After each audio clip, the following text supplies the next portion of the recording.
Hi, I'm David Ezekiel, transitional pastor for the First Federated Church of Peoria.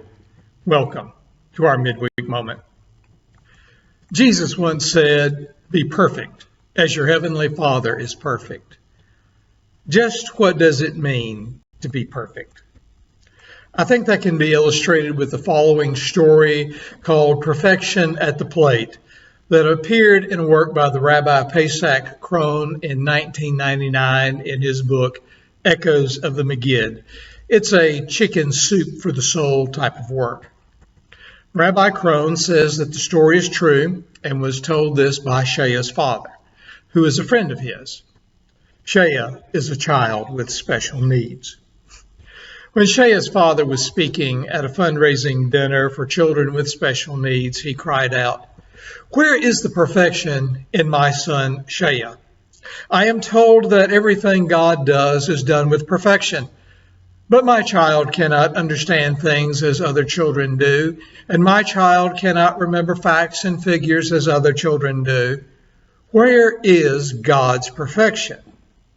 The audience was shocked by the question, pained by the father's anguish, and stilled by the piercing query. I believe, the father continued, that when God brings a child like this into the world, the perfection that he seeks is in the way people react to this child.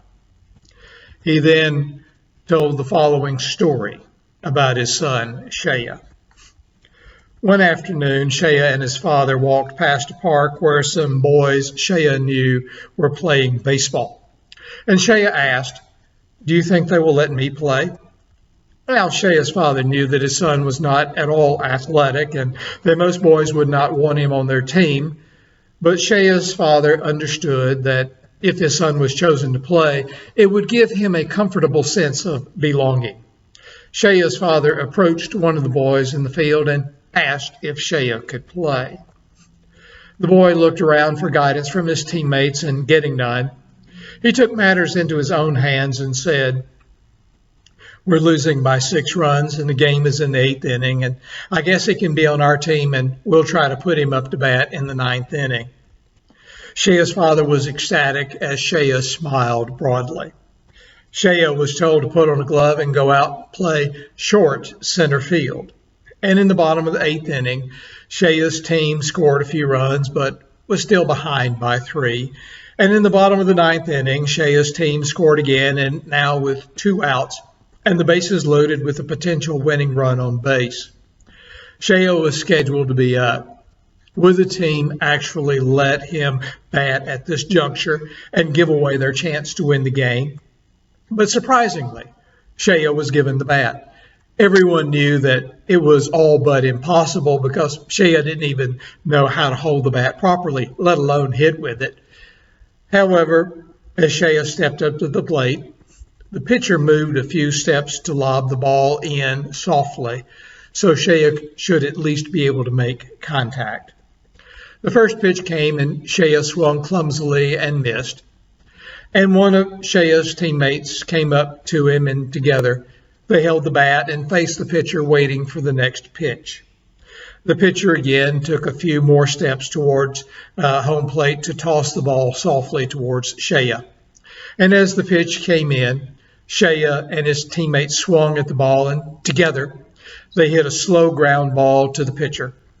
The pitcher picked up the soft grounder and could easily have thrown the ball to the first baseman, and Shea would have been out, and that would have ended the game. Instead, the pitcher took the ball and threw it on a high arc to right field, far beyond the reach of the first baseman. And everyone started yelling, "Shea, run to first, run to first." And never in his life had Shea run to first. And he scampered down the baseline, wide-eyed and startled. And by the time he reached first base, the right fielder had the ball. He could have thrown the ball to the second baseman, who would tag out Shea, who was still running. But the right fielder understood what the pitcher's intentions were, so he threw the ball high and far over the third baseman's head. And everyone was yelling to Shea, "Run to second, run to second." and Shea ran towards second base as the runners ahead of him deliriously circled the bases towards home. And as Shea reached second base, the opposing shortstop ran up to him, turned him in the direction of third base, and shouted, "Run to third!"